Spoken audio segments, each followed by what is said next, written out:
మాట్లాడారు. అవన్నీ కూడా టెక్నికల్ డేటా అనాలిసిస్లో చేశాము. తర్వాత యూపీఐ పేమెంట్స్ వారి దారిలో వారి సెల్ ఫోన్ ద్వారా కొన్ని పేమెంట్స్ చేశారు.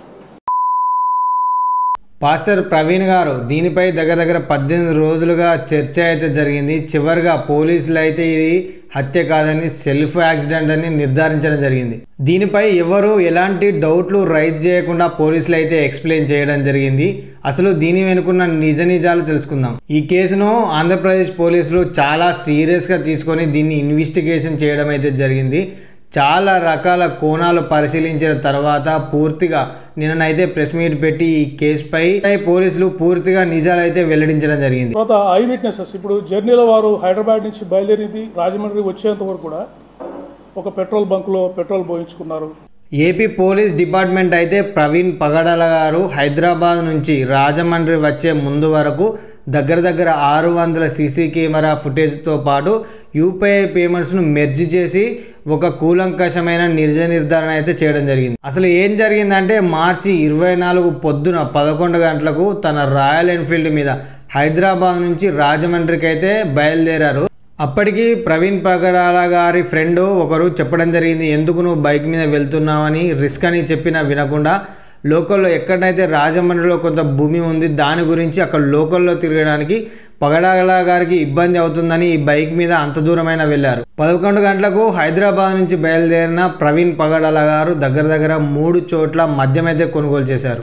దాని తాలూకు యూపీఐ పేమెంట్స్తో ఈ సీసీ కెమెరాలను మెర్జ్ చేసి చూసినప్పుడు ప్రవీణ్ పగడాల గారు 3 చోట్ల మద్యం కొని తన యూపీఐ ద్వారా ఈ పేమెంట్స్ అయితే చేశారని పోలీసులు వెల్లడించారు.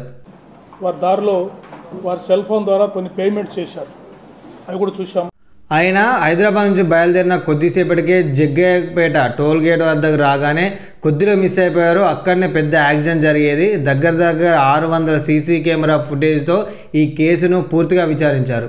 జగ్గయ్యపేట బైపాస్ దగ్గర ఫుడ్ ప్లాజా దగ్గర వారు ఒకసారి పడిపోయారు.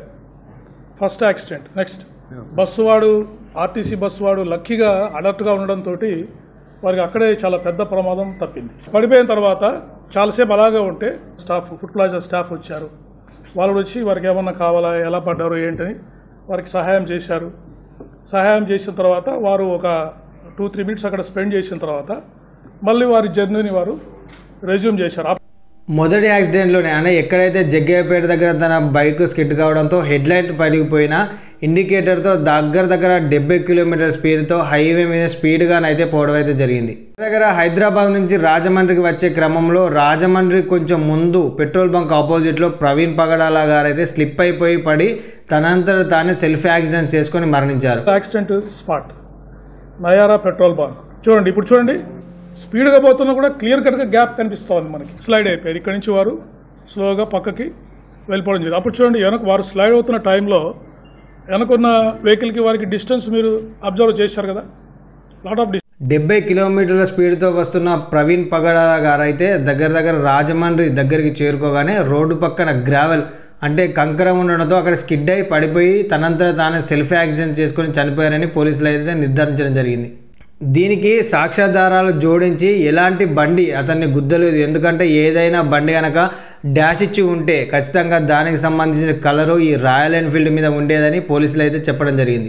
ప్రవీణ్ పగడాల గారు అయితే సెల్ఫ్ యాక్సిడెంట్తోనే చనిపోయారని, ఆయన పోస్ట్మార్టం రిపోర్ట్లో ఆయన కడుపులో ఇథైల్ ఆల్కహాల్ దొరికిందని సైంటిఫిక్ ప్రూఫ్తో సహా అందరికీ తెలియజేయడం జరిగింది. పోలీసులు అయితే ఇకపై ఈ కేసుపై ఎలాంటి ఫాల్స్ ప్రాపగండా చేయకుండా ఉండాలని వారి తరపు నుంచి రిక్వెస్ట్ అయితే చేశారు. ఇంతటితో ఏపీలో సెన్సేషనల్ కేసుగా మారిన ప్రవీణ్ పగడాల కేసు మాత్రం ముగిసింది.